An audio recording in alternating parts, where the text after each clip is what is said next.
Agree upon one Margaret Bowman, guilty as charged, so say we all, Rudolph V. Tremont Foreman. Ted Bundy sat there calmly, silently, as the guilty verdict was read. Ted, are you prepared for a guilty verdict? Yes, I think so.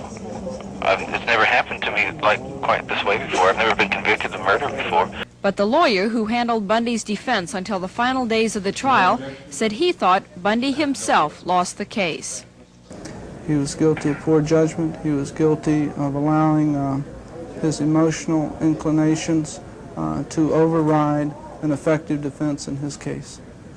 The jury will now return on Saturday to make their recommendation as to whether Ted Bundy should be sent to the electric chair. Theodore Robert Bundy, commonly known as Ted Bundy, was an American serial killer. He was known for assaulting, murdering, and raping women and girls across the 70s, and possibly earlier. Before his execution, he confessed to killing 30 girls, but the true number count remains unknown. What makes Bundy interesting is that on the outside, he seems normal. He was attractive, smart, and had a career in politics. However, due to this, it made Bundy one of the most prolific serial killers in the US.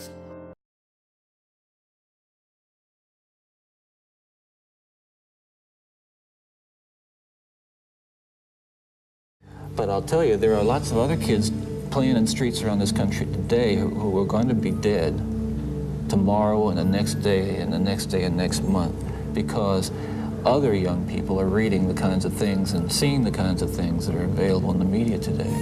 Bundy was born on the November 24th, 1946 in Burlington, Vermont. Bundy was raised by his grandparents, as his mother did not want the stigma of having an illegitimate birth, so he grew up thinking his mother was his sister and his grandparents was his mother and father. Due to this, resentment of his mother has followed him throughout his life.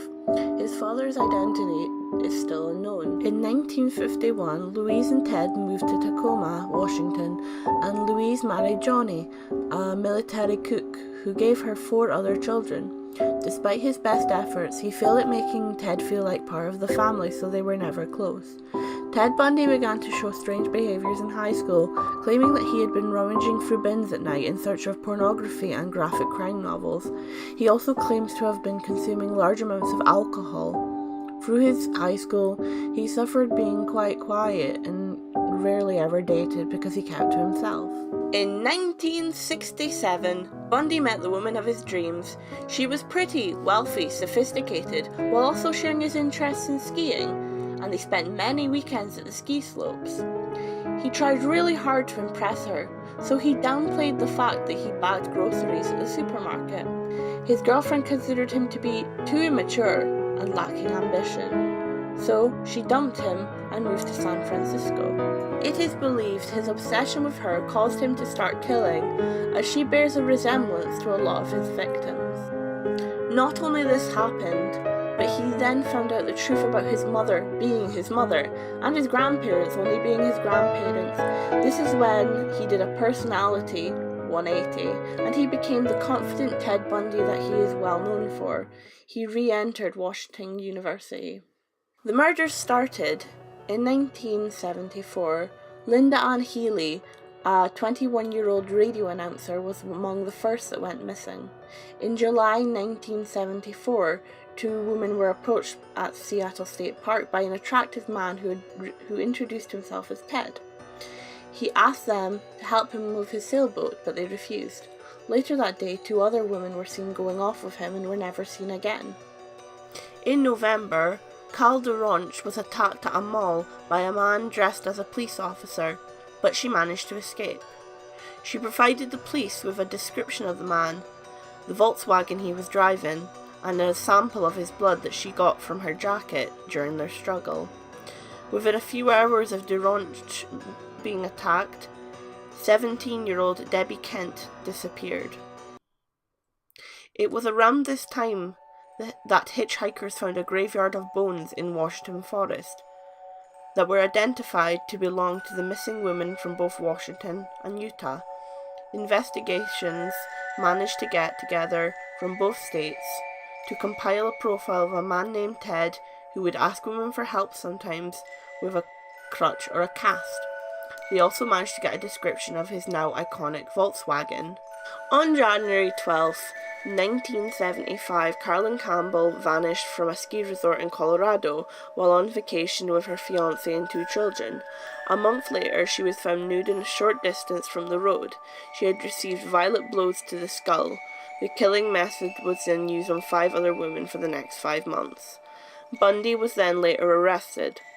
His arrest was not for the murders, despite being a suspect. It was for failing to pull over in a routine traffic check.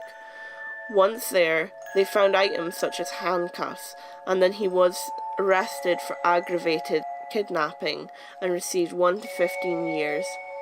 He escaped custody twice. The second time he fled to Florida and entered a sorority house and brutally attacked the women there. 2 of them were killed, while the other 2 sustained serious injuries. Within the next hour, Bundy entered another woman's home and brutally attacked her there. Bundy bit one of the victims, Lisa Levy, which became incredibly important to the court case. Bundy was then arrested a month later and found guilty of 2 counts of first-degree murder, 3 counts of attempted first-degree murder, and then 2 counts of burglary. This was then enough to put him to death. Bundy was executed in the electric chair at Florida State Prison. The day before, he gave a television interview where he blamed violent pornography to help shape him.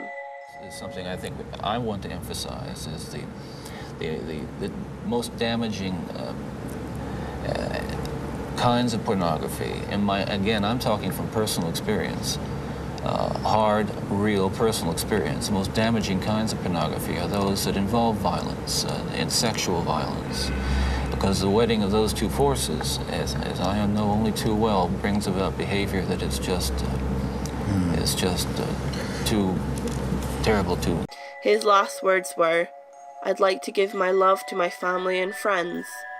When he died, people gathered outside and cheered.